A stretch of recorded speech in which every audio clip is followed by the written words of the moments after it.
You all ready, John? No. We are ready to go. All righty then.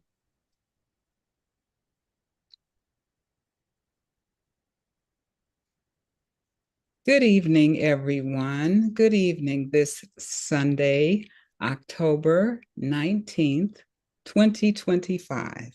Welcome to Witness to History. I was just noting that we don't have much competition with the weather this evening because it's been raining outside. So this is the best place to be.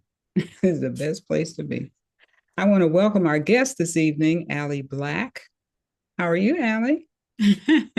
Thank you so much for agreeing to be our witness history guest this evening. I'll do a few intros and we will get started. We're going to have a wonderful conversation. I would like to just share for anybody who hasn't been with us that Witness to History started in 2020. And we see all of these wonderful neighbors who we've interviewed over the last almost 5.5 years, people who we've had wonderful conversations with, learned so much about who it is, who are in our neighborhood and beyond. And we have just shared so many good times on Witness to History. There's always space. John figures out a way to make sure that everybody's on this beautiful collage. Thank you, John Dutton, here, who's always with us. And I would just like to thank Kevin Kay for bringing Witness to History to us 5 years ago. This idea we thought was just for the pandemic, and here we are. We're still here. I would like to thank Megan Hayes, who's with us this evening as well, who posts all of our Witness to History interviews in the library. So this is going to be forever, forever. Technology is certainly working in our favor. And so all the past interviews have been archived, as Megan is telling us, and there's room for more. There's absolutely room for more. So thank you, everyone, for being here. Thank you, thank you, thank you. So we are going to have a wonderful evening with Allie Black. I would first like to start off with you, Allie. Thanks again for being with us today. This is a really special time.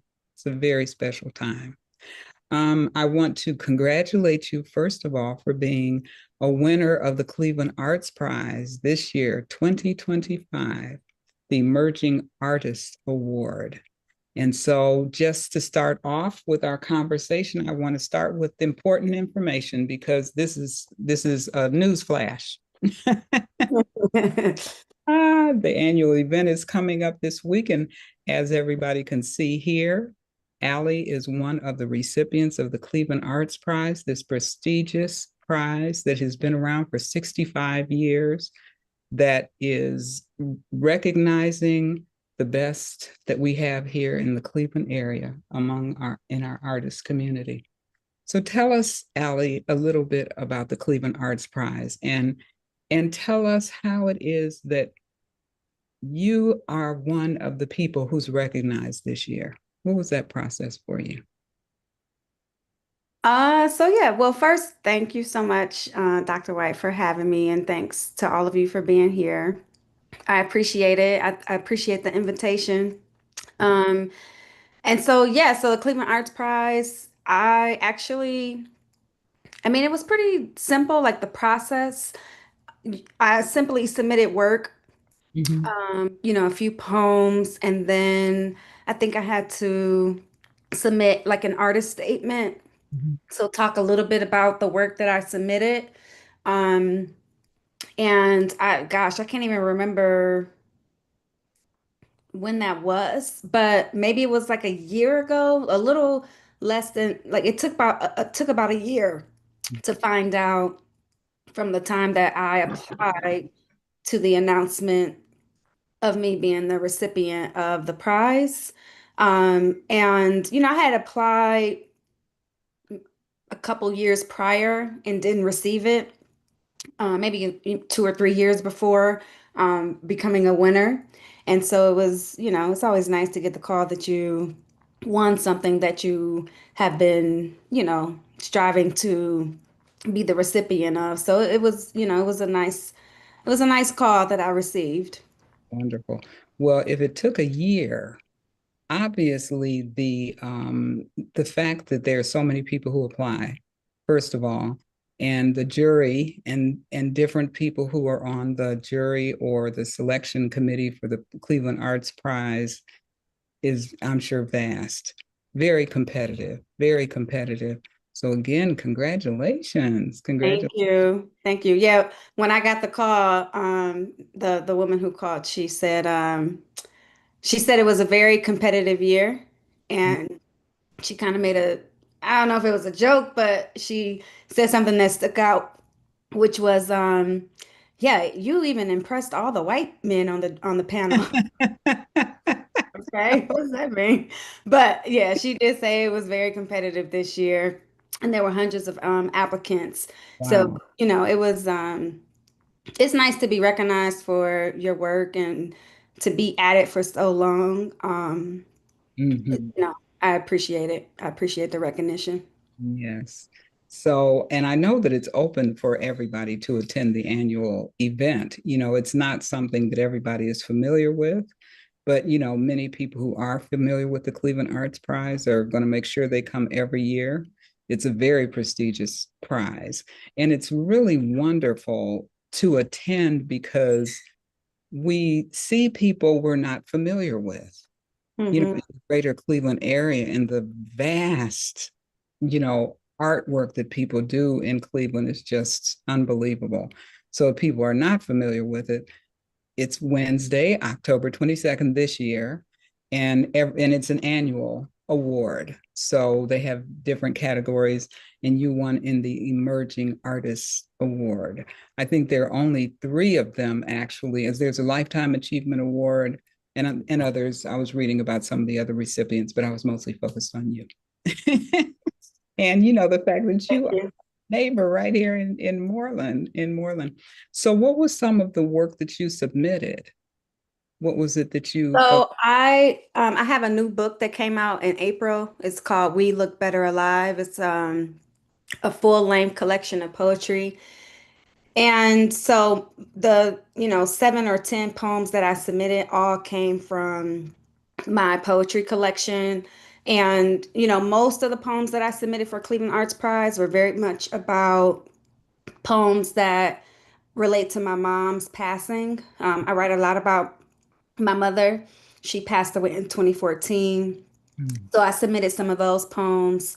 I believe I submitted a poem called Kinsman, which I was going to read today for you all.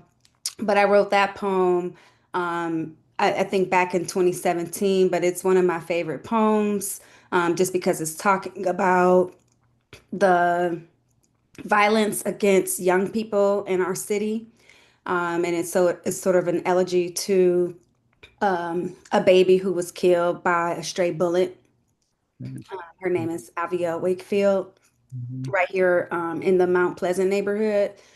So those were some of the poems that I submitted, mainly the work from the collection We Look Better Alive. Mm. Wonderful, wonderful. I think we have a photo. We're going to continue to talk a little bit about the Cleveland Arts Prize and your poetry in your recent book. John, do we have that photo and a little bit of information you can share with us about where this is? Where this is. So just tell us about this. Tell us about this. We had a little conversation the other day about where you were. And for anybody who's not familiar with the name of your book, there you are. So tell us where you are here. Yes, so I am in LA in this photograph. My husband, Donna Black Jr., who's a photographer and artist, he took this picture. This was actually the day that we were leaving Los Angeles, and we were there in LA because there's something called AWP, which is a conference for authors and writers from all over the world. It's probably one of the biggest writing conferences here in the US. It attracts, I think over like 5,000 people. It moves from city to city every year. I think this year it'll be in Baltimore, but anyhow, um, I went because I've always wanted to go to AWP, and two, I knew that my publisher would be there, and this would be the first time that I would be able to sort of meet my book and Mm, see it in person and hold it and, look at the pages and look at the cover, because there's also like a really big book fair at AWP. And so this photograph is the day that we were leaving the conference in LA. And I think we were just kind of killing time before our flight. mm. So how was it meeting your book for the first time, this time? Because this Yeah, is not your first book, I understand. right. So this is the first book. So what happens is in poetry, you can either have a full-length collection, which is a book of poems that is at least 35 poems or more, or you can have what is called a chapbook, Mhm. and that is usually 35 or less. Mm. So my first book was a chapbook. It was a smaller book, Okay. and it was called it is called If It Heals at All. And the difference between the two books, as far as like when I first saw them, when I first saw If It Heals at All, it was, via mail, snail mail. It came to my home in a box, and Hmm. I did like like an unboxing of my book. But Yeah. this time I sort of traveled across the US to go see it. And it was really nice to see it because I had a lot of back and forth with my publisher, and not in a good way. It was kind of it was a back and forth because we couldn't agree on a cover. Mm. And some of the versions that they sent, I did not like them at all. Um, Donald's photograph is actually that the cover of We Look Better Alive is a photograph of Donald's, but they has kind of started messing with it, like manipulating it and kind of just doing all this weird stuff with it. So it was a lot of back and forth. And so to, come to an agreement was, it was settling and I was excited, but it's different to see something on the computer Mm. versus seeing it in person. So I was still a little hesitant when I was, getting ready to see it in person in LA because, things transfer different from Yeah. digital to in person. Mm. And so I was nervous. I was a little nervous just because of the process. But when I saw it, it was beautiful. Beautiful. I love the size of it. I love the feel of the book. I was just really, really excited. It just made it all feel real. Oh, that's wonderful. So how, the world of publishing, how did you come to be with this particular publisher? What is that process? Yeah, so what happens is you typically send out your manuscript, which is the 40 or plus poems that you have if you're writing a full-length collection. You send it out. There's a database called Submittable, and Mm. on Submittable is where you can kind of discover different publishers who are seeking manuscripts. Mm. And Submittable isn't the only way. You can also go to like Poets and Writers, which is a magazine. It's kind of like a phone book. You flip to the back of Poets and Writers, and you can see who is soliciting or looking for manuscripts. Sometimes they are just simply looking for manuscripts. Sometimes it's a contest. Mhm. And in this case, well, with both of my books, I submitted to a contest. And although I did not win the contest, in both scenarios, both publishers, they notify me, one, you didn't win the contest, but we still want to publish your book. And that's what happened with my first publisher, J. Carr Press, which is based out of North Carolina. And then this press is called Burnside Review Press, and they're out in Portland. So I submitted it to Burnside. I got rejected for the contest, but ended up still wanting to they ended up wanting to still publish the collection. And it takes about, I mean, it can take a long time. I mean, I wrote the poems for We Look Better Alive starting really like around 2019 all the way through like 24. Okay. Mhm. So a 5-year process of writing the poems, and then it took about a year for someone to kind of pick up the book and publish it. Okay. Now tell us a bit, and we'll go back. I'm going to do this like out of order of the Okay. conversation that we had, but tell us about your writing process. What is it that brings you to what it is that you're going to actually put on paper? Yeah. So, I mean, typically what like a poem starts for me because I have a question. I'm curious about something.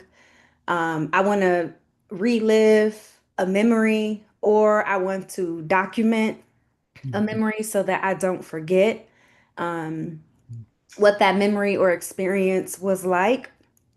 Um, and so that's kind of how it starts. Just the other day I was writing a poem about a memory that I was thinking about in relationship to me working with young Black girls. And it was, I was thinking about this time we were reading a book of poetry by a woman named Claudia Rankin. And the book was called Citizen. And it was very much about racism in America and microaggressions and, et cetera. And I had been thinking about that moment of, writing or reading that book with a group of young people. And so I wanted to recall that experience. And so I started kind of writing about the memory of, the time period when I was reading that book with them. Mm, So typically that's how it starts. Either a question, something I'm curious about, something I want to document, something that I want to state, like a declaration. mm, Um, and then I typically sit down at my computer or my sit at my dining room table with my journal. I typically start writing longhand, so I write in a notebook first. mm. Because I'm a child of the 80s and 90s, and we didn't have iPhones or, Yeah. we didn't have like the access to I didn't have a computer in the house. Okay. And so I write longhand initially, Mhm. and then I typically need it quiet. Oftentimes I will read another piece of literature, a poem, an essay, whether that's mine or someone else's, just like as a warm up, I call it, to Mm, just get my mind in the world of language and literature. And then, all things need to be turned off. Usually my dog is sitting right next to me. Her name is Cody, and she's an Akita. I think oh, she likes when I write because she gets next to me, and yeah, then we go through the process of writing, asking questions throughout the process, writing down what I remember, and then I usually type it up. And then from there, I start to make edits in the computer. Sometimes I'll print what I've written in the computer, what I've typed up. I'll print that out and scribble and, make notes on that piece of paper that's printed. And then I'll go back to the computer. So it's a very messy process, and it's very back and forth before I get to something that is, what we kind of call the final version, which I don't, sometimes there's no such thing as a final version because I was looking at one of my poems and We Look Better Alive just the other day, and I started thinking about how I would revise that particular poem, even though it's published and it's supposed to be done, when it's published, but it's never done. right. Well, I was gifted your book Wow. from Kevin K. Thank you. It's signed. Nice, nice, nice, nice. Yes, Oh. yes. And I sat and I read it cover to cover. Oh, I wow. I was like, oh, I'll read a few poems. And I was like, oh no, I can't do that. I have to read all of them. They're just amazing. They're amazing. They're wonderful. Absolutely. Thank you. Thank you. And did you read it from front to back or did you skip around? I read it from front to back Thank because you. I didn't know to read it otherwise, I appreciate that. I looked at the titles initially, because that's what I do. I looked at the titles and I was like, okay. And then I just started reading. Oh, thank Thank you. Thank you. I appreciate you reading it from front to back because I mean, that's a whole you. process in itself. I mean, and when you work with a publisher and an editor, they sort of work with you to put the book in particular order. Mhm. So I appreciate the front to back because a lot of people skip around when they read poetry. And some writers are okay with that, but I prefer that it's read from front to back. So I appreciate that. Yes, I don't think that crossed my mind. I looked at the titles and I don't, and I was like, oh, and I mean, the titles are very, and they attracted me, but I just started from the first one, Yeah. and I really thought that maybe I would read it in more than one sitting, but I sat here. Wow. Oh, thank you. Yes, absolutely. Well, tell me a bit about your background. Where did you grow up? You're a Moreland neighbor, and when you moved to Moreland and why? But tell us a little bit about your earlier years. Yeah, so I grew up in East Cleveland initially, is where my family um, spent my early years. I grew up with mom, dad. I have an older brother, and we lived in East Cleveland on a street called Marlowe's. And from there, those were like early years. And then I think around fourth grade, we moved out to Euclid. Mm, mm, And when we moved out to Euclid, I started attending Euclid schools, and we lived in a sort of development that was called Willow Arms. And I think my mom was following her older sister, my Aunt Rosa, who's still here. But my Aunt Rosa lived in Willow Arms initially, and then my mom kind of followed her. So spent elementary in Euclid school districts, and then from there in Willow, we moved to a street called 195th Street and Euclid Avenue. And again, my aunt moved to 195th Street first, and then we followed. So, okay, all right. yeah, but I grew up, what'd you Mm, say? close to family. Yep, yep, yep. So Yes. so I'm very close with my Aunt Rosa, and she appears in the book as well. Mhm, But grew up with an older brother. My household was, very healthy, very happy. My brother and I played sports. He mhm, was the bigger kind of superstar sports player, so our house was very much like centered around him and his ability to play basketball, football, mhm, and baseball very well. He was pitcher, quarterback, and point guard. I played basketball and I played soccer and I ran track. mhm, And I was decent, I was good, but I loved books and I loved to write. And I mhm, loved music and I loved lyrics. And so I think like the beginning of me loving literature and language, it started with listening to my mom talk on the phone to her seven or six sisters. okay. There's seven of them. And just hearing her gossip, hearing her talk about her day, hearing her tell stories. I just fell in love with all of that. And then kind of like from there, I listened to a lot of music and I listened to a lot of R&B, um, TLC, Anita Baker, Mariah Carey, all those females from the 90s. Mhm, And I was always like recording the lyrics off of the radio, because I just loved like voice and performance and reading. And although I cannot sing, um, I fell in love with like Left Eye from TLC, mhm, like her mhm, ability to spit out all those words with like taking one breath and just like her flow. And I don't know if you remember the Brat, who was also a rapper. Just words and music and storytelling. Um, my mother read the newspaper. My mother and father read the newspaper every day.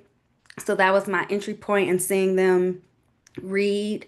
My mom and I think it still might be in the Plain Dealer, but there's a section that you could do like a unscramble. You could do a word search. Mhm. My mom and I did that faithfully every Mm, day together.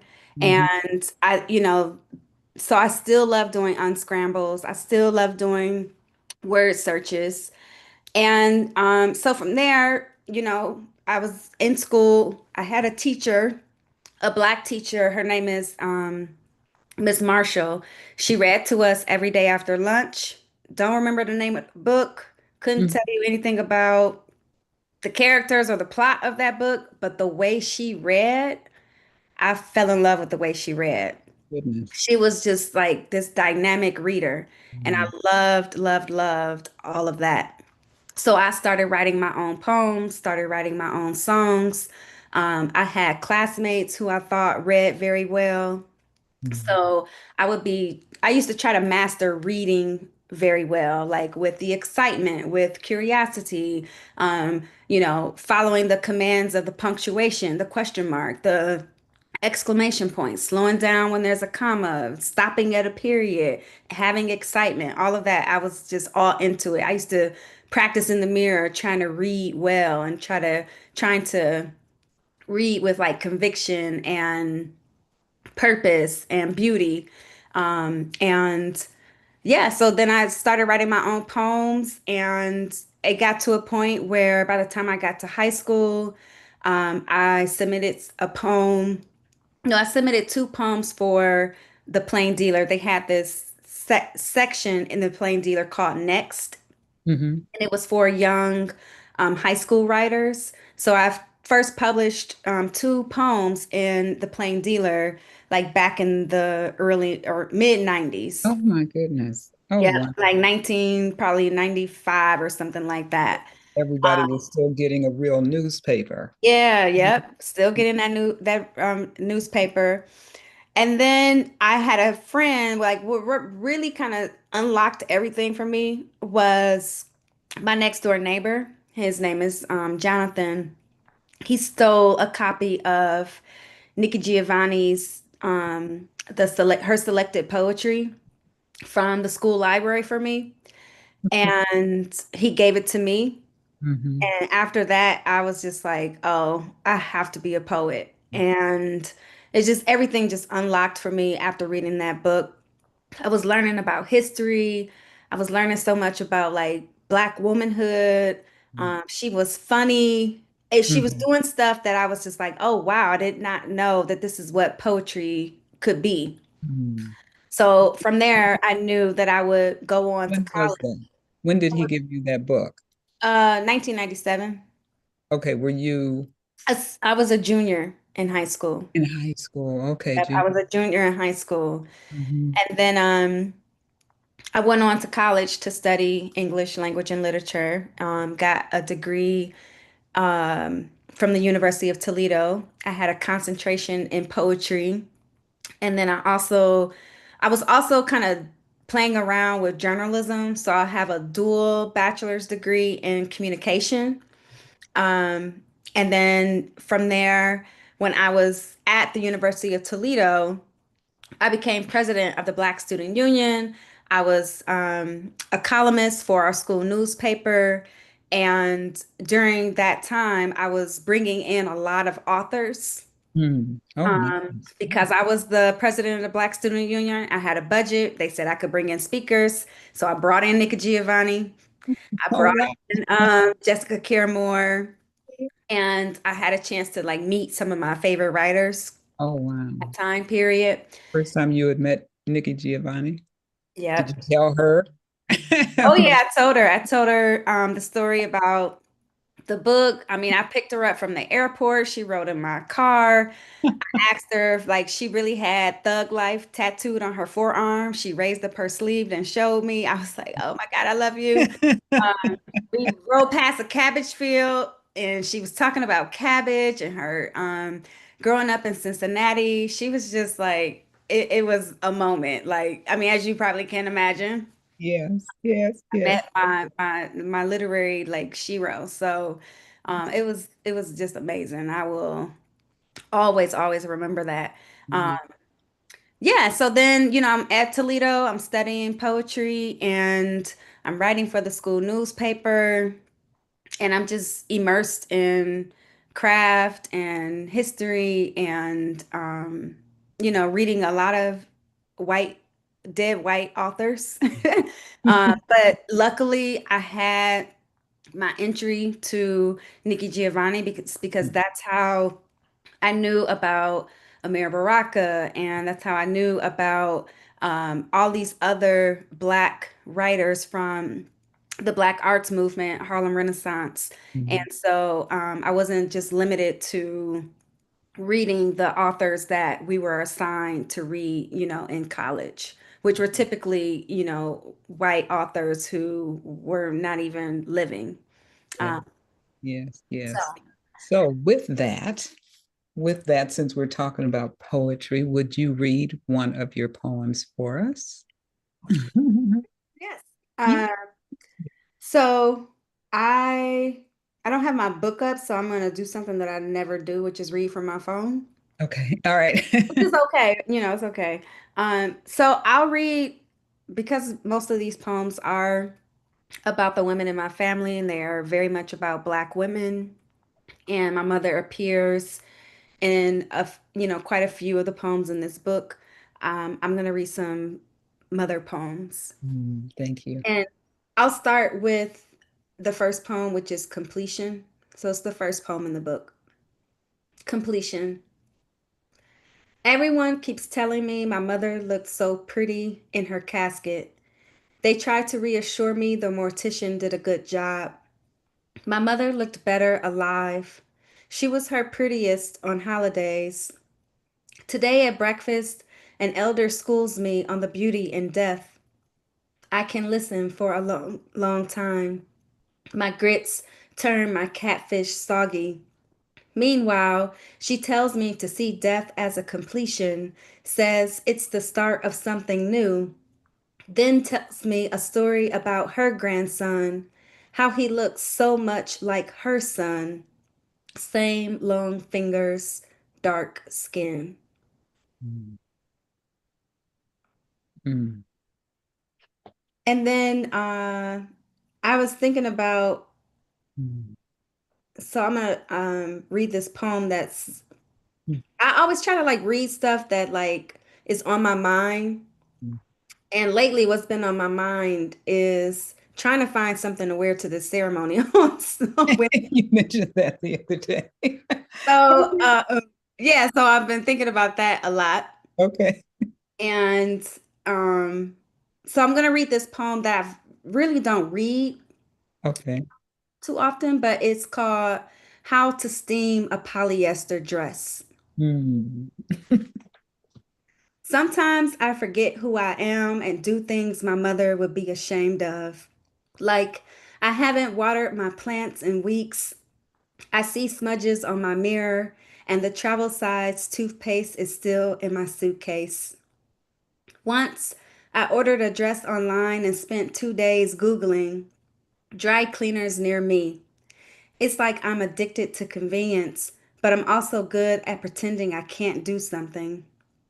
I know I can iron the dress, and yet I still go to YouTube and search how to steam a polyester dress, as if I don't come from Zelma and Alice and Emma. mm, I don't need to Google anything. All I need is my memory. So I think back to my mother in our basement ironing, and I remember I need the hot water, the starch, and that cream pressing cloth. mm. My. Yes, that's beautiful. That's something. Memories, memories, your life and your poetry. Yeah, yeah, yeah. So many ways that, we can relate to your thoughts. Mm, Absolutely beautiful. I'm going to tell you the one that I liked, which, and it might be near the end. I liked all of them. I liked all of them. I cried through many of them. Oh, thank you. Yes, yes. But it's the one where you said they didn't even wear gloves or whatever. They were cleaning. It's about cleaning. Oh, yeah. Yeah. The women in my family all clean the same. Yeah. Yeah, yeah, yes, yes, yes, yes. I got to the end and it made me laugh. Yes, that I mean my aunts, they kept immaculate homes. I could They tell. they really did from the outside to the inside, just beautiful, beautiful homes. And that was during a time where music and cleaning was like it Mhm. was like a I don't even know what to call it, but now when it happens in my home, it triggers memories, Hmm. on a Sunday, cooking the dinner and certain smells from dinner and the washer going, the dryer going, the music playing, the feeling of the air outside or what have you. It just takes me back to my mom cleaning or going to my Aunt Rosa's house and the way she cleaned. I had never heard of someone cleaning glass or a mirror with Windex and newspaper and Hmm. vinegar Yes. until I was at my Aunt Rosa's house one time and that's what that's what she was doing. And I was like, "Oh, I've never seen that done." But yeah, so thank you. I'm glad you like that poem. It's also, it's just so moving. It really is. It really is. Thank you for sharing. Thank you for sharing. We're going to look at some of your pictures. You sent us beautiful pictures. You can Okay. tell us where you are and when this was. Yes. And we also have to share that all the pictures taken by your husband, Donald Black Jr. Okay, so we have to establish that. Yes, Okay. all the ones I sent, they're all taken by him. Yeah. So we I'm just I'm lucky in that way. yes, yes. Tell Beautiful photographs. the story. So So go ahead. this this picture is so for my book, We Look Better Alive, I had a sort of like a release party and like a listening party. And this was at a place called Coda in Tremont. And in order to promote the show and um, put up a flyer, we had a photo shoot prior to May because the event was like May 2nd. So this photograph was taken at Coda a couple of months prior to the event so that we could put this up on Eventbrite and Mm. we could, make the flyer and so on and so forth.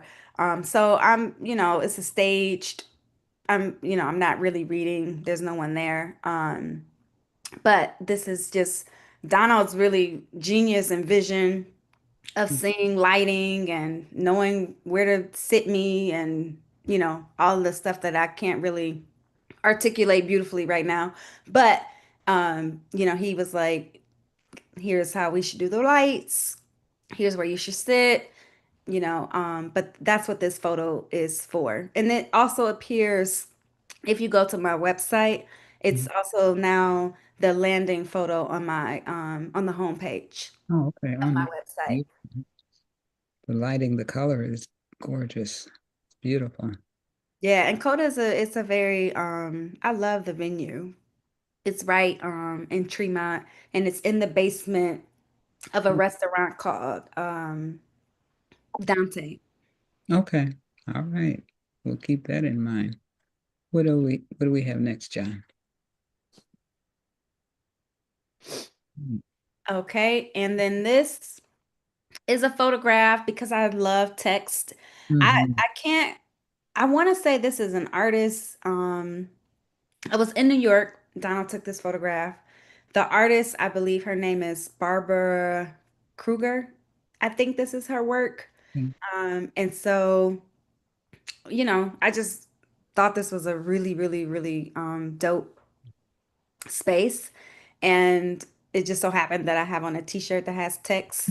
And so yeah, Donald just took this photograph, but we were in New York. We go to New York not frequently, but at least maybe once a year, Okay. once every other year. And that's what this photograph is. It's just a picture with text behind me and on my face. Of all of what New York has to offer. Yeah, I love New York. Yes, yes, yes. What do we have up next? Thank you, Mariama. And thank you everybody in the chat for listening and Yeah. making comments on the poems.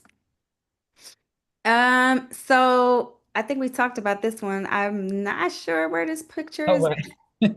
but it looks like I have If It Heals At All in my hand, which means I probably just left a reading. Um, but this is another photograph that Donald took, just me looking back at the camera. And I feel like, Donald, do you know where this photograph is at? It looks like I'm at Woodhill for some reason. Right, Hi right. there, Donald Black Jr. I think that was when you read in East Cleveland. Oh, okay. So maybe this is in East Cleveland. I'm not quite sure. But I know it's after a reading because I have a ton of water. I have my book. I see Okay, a water bottle and my water can bottle water plastic water bottle and water canister. So okay. yep.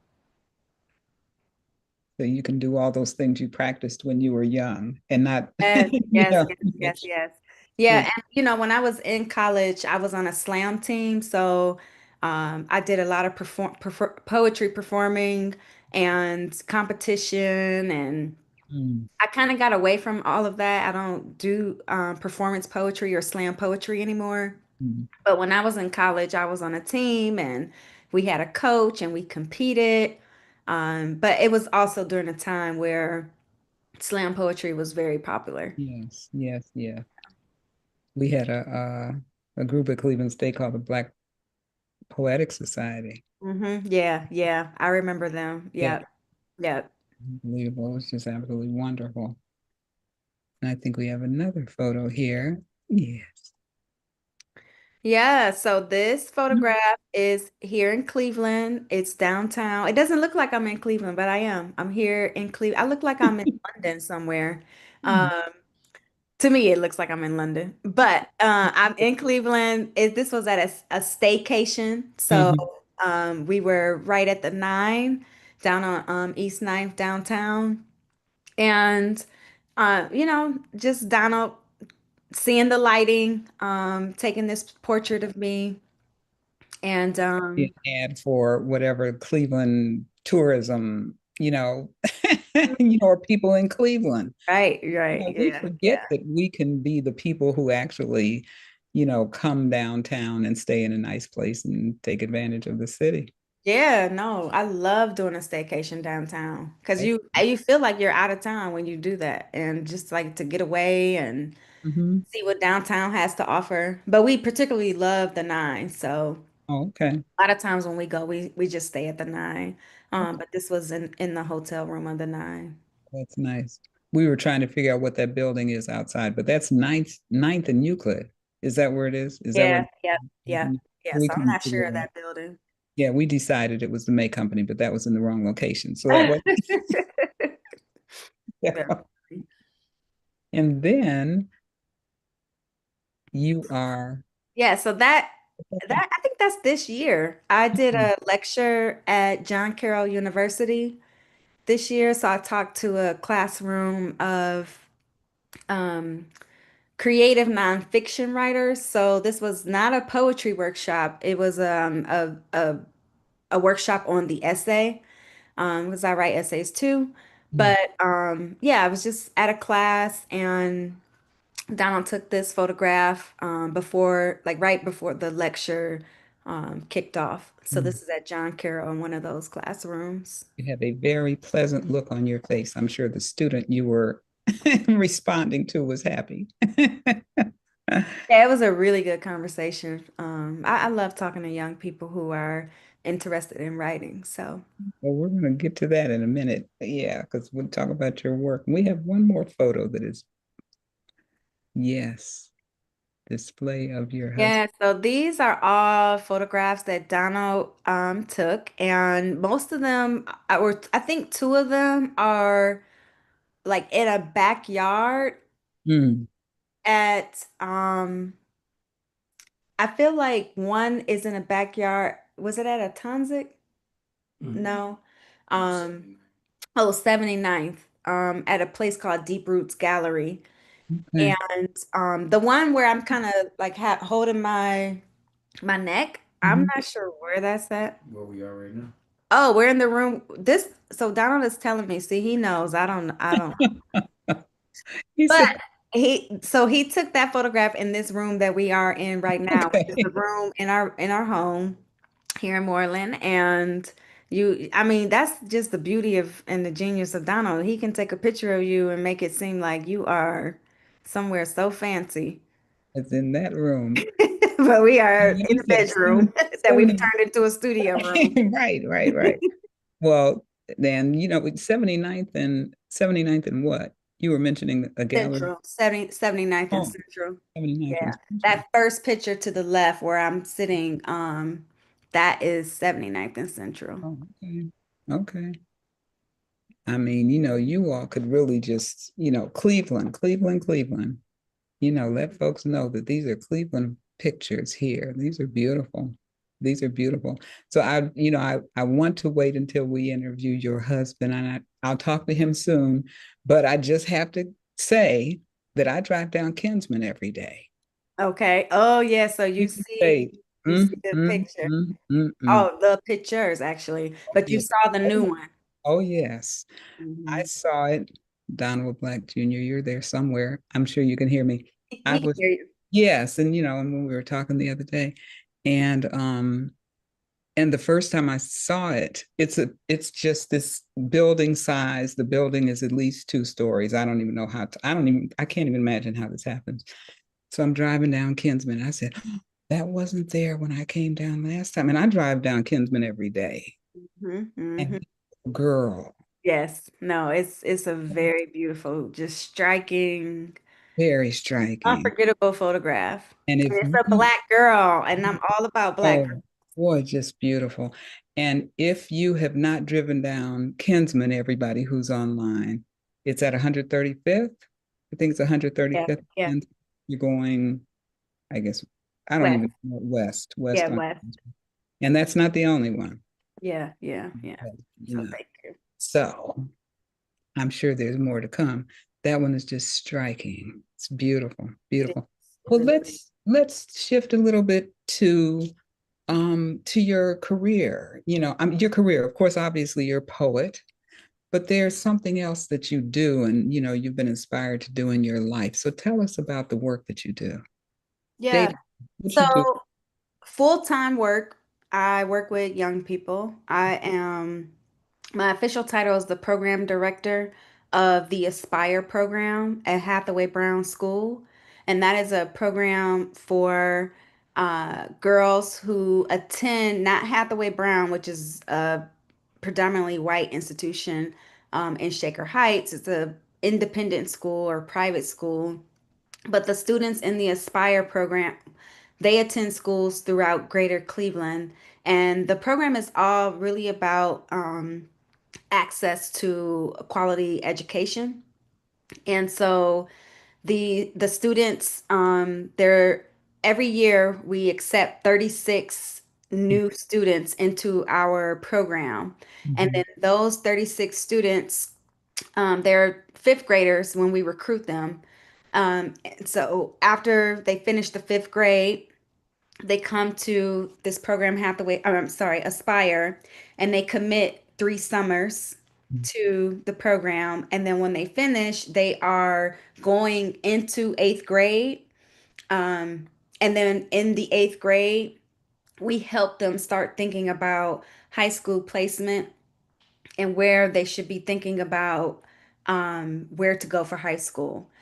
A lot of people think that Aspire is all about trying to get because the students that we recruit, they're top performing girls at their home schools. So they typically, make good grades, they have good attendance, they're standouts at their home school, and they love to learn, and they want to spend 5 weeks in the summer dedicated to education.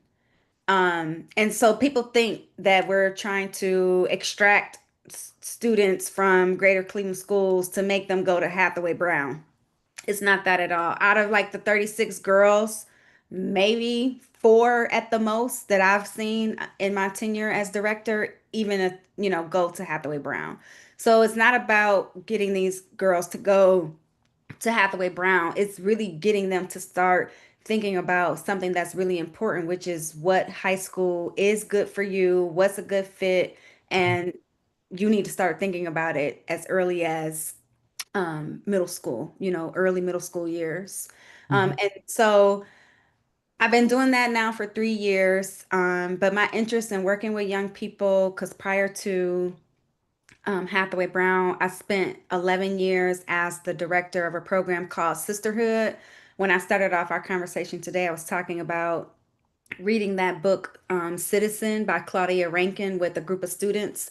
Those students were in a program called Sisterhood, and that program was very, very dear to my heart. And it was very much about getting young Black girls interested in reading and writing. Mhm. And so I did that for 11 years. But my interest in working with young people, it started when I lived on 195th Street and when I was old enough to start babysitting. I was the babysitter on the street. Okay, okay. I loved to babysit, and kids just they loved me, and I Mhm. loved kids. And um yeah, so I think that's where it really started, like my passion for young people. But then when I finished college, I moved to Michigan for a little bit. And well, first, when I was in college, I started volunteering at the juvenile detention center, Mm. writing poetry in the male unit, and doing talking about poetry, reading poetry, writing poetry. And I loved it. And I loved what young people had to say. I loved what was on their minds. Um, and I kind of did the same thing when I moved to Michigan. And it was when I was in Michigan working with young people that I really started missing home, and I Mhm. started missing, I felt like I was cheating on the young people here in Cleveland. You know what I mean? Like I was like, oh man, I'm giving this information, this knowledge.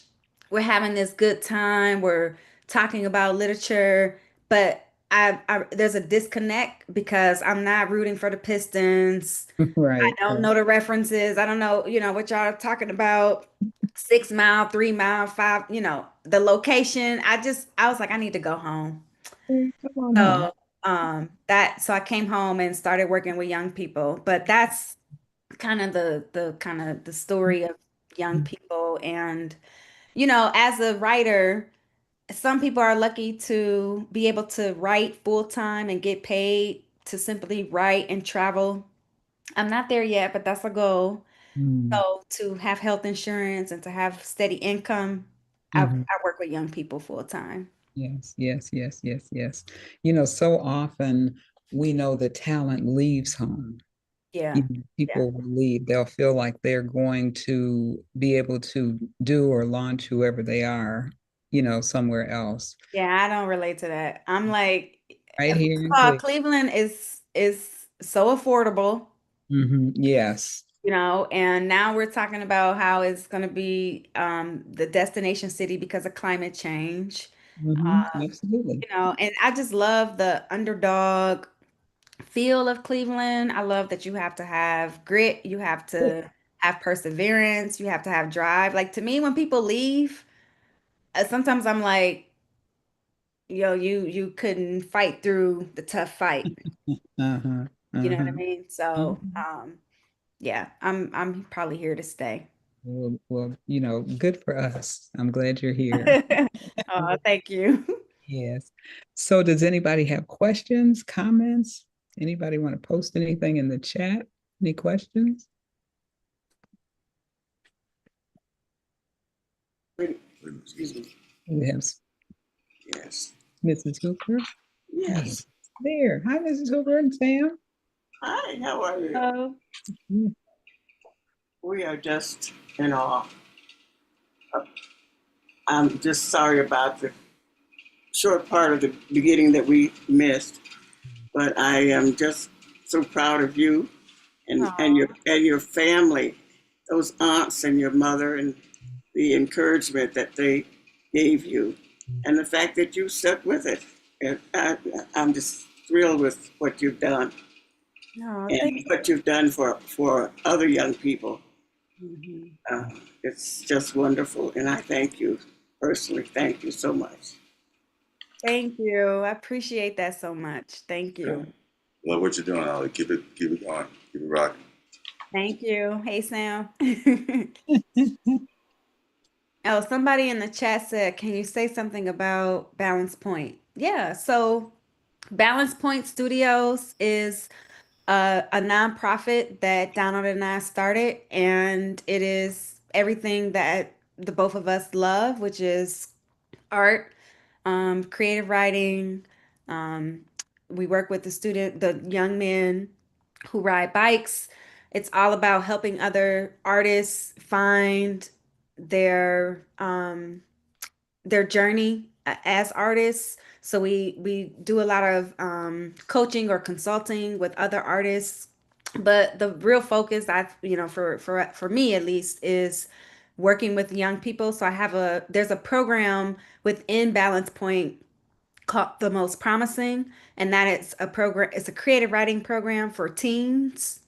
Um, we are right now currently looking to acquire a space in Shaker Heights for our young people to come and gather and participate in our programs. And that's right at like 3700 in Lee Road. So right by I think that's like a doggy daycare or something. 3,700 Lee. Like right before you get to Scottsdale. Yes. Yes, yes, Yeah, yes. yeah. So we're looking to acquire that space so that the young people can have somewhere to go and access our programs. Mm, But yeah, we started mm. Balance Point officially in 2023, but we've been doing programming together, Donald and I, with young people since the day we met, which was in 2010. Okay, 2010. And that goes back to the question I asked, when did you move to Moreland? Hmm. So I moved to Moreland, what was it, 2012? Okay. Yeah, right around 2012. Okay. Donald brought me here. All right. Thank you, Donald. Yeah, so Donald had a house already here in Moreland, and so Okay. that's how I came to Moreland. That sounds good. Anybody else have any questions or comments? Oh, somebody said, can you read another poem? Oh, there's my dog. She sounds like she. Okay. I'm gonna read When My Grandmother Died. Mm. I'm sorry, she's barking. We can't hear. I Oh, you mean, I can. can't hear. Okay, good. Okay. When my grandmother died, I want all my people alive, and yet my grandmother dies in her daughter's house. Three of my grandmother's daughters couldn't be there for her death. They were already gone. My grandmother buried three of her daughters, and no one said a word about what it did to her. My point is, silence is grief's favorite weapon, and I've watched it destroy family after family. My family is lost without the women who left us. When my grandmother died, I heard her last breath. I thought back to the 80s and all the time we spent at her house playing Pacino and dancing to Michael and eating her peach cobbler. Now my family is lost in the silence. Mm, mm, So I lost my grandmother in 2017. So it was like 3 years after I lost my mom. But just thinking about how we never talked to my grandmother or had conversation with her about what it was like to lose three of her daughters. mm, mm, Because I lost two aunts mm, while I was in college. mm. And then you lost Yeah. one. Yeah, one to breast cancer and one actually to lung cancer. Mm. My. Hmm. Your book is just powerful, Thank you it's so much. powerful. Thank you. You know, so healing in so many ways that you share your thoughts or how you've experienced life, the people who have experienced and go, Hmm. Hmm. yeah, Yeah. yeah, Yeah. yeah, absolutely. Thank you. Thank you so much. Thank you. No, thank you. I appreciate you for the invitation and having me and for all of you to for being here. I appreciate it. Yes, yes, yes. Ellie, what high school did you go to? I graduated from Euclid High School. Euclid High School. Okay. Mhm. But it was your elementary school teacher that read to you all after class, right? Oh yeah, yeah, Miss Marshall. That was fifth grade. Yep, Fifth yep, grade. Oh, yep. oh, all I don't righty. even know if she knows that, so I need to let her know. Like Oh, you were like a part of this mm. story, and you were key to it. Oh, So that's wonderful. yeah. That yes, you have to share that with her. You Mhm. know, tell her before Wednesday, and she can come and see you getting the Cleveland Arts Prize. All right. Oh, I should. My brother has her contact information, so Okay, there it you happens. go. Yep. Yep. Okay, got a couple. Well, thank you so much. I have a month in mind to invite your husband. I'll let you know, but I'll say that offline. So Okay. All right. Perfect. Thank you so much. yes, here it is. If anybody's interested in being our guest on Witness to History, my email address, my telephone number, of course. And I'm always looking for guests. You know, we're going to wrap up 2025 pretty soon. Next month, November, actually, I am going to have a conversation with the Mercer PTO, with the Mercer PTO. And so we will, I forget what the date is. It's the Sunday before Thanksgiving. I do believe that's the Sunday we're going to be able to broadcast Witness to History. And so we'll have a nice conversation and focus on the communities, Moreland and Mercer, and our children going to Mercer Elementary School. So hope to see everybody at Witness to History at that time, if not sooner, if not sooner. Again, thank you so much, Allie, for spending time with us this evening. We You're really welcome. My appreciate it pleasure. so much. And some of us will see you Wednesday. Yes. Okay. See All you right. Wednesday. Thank you.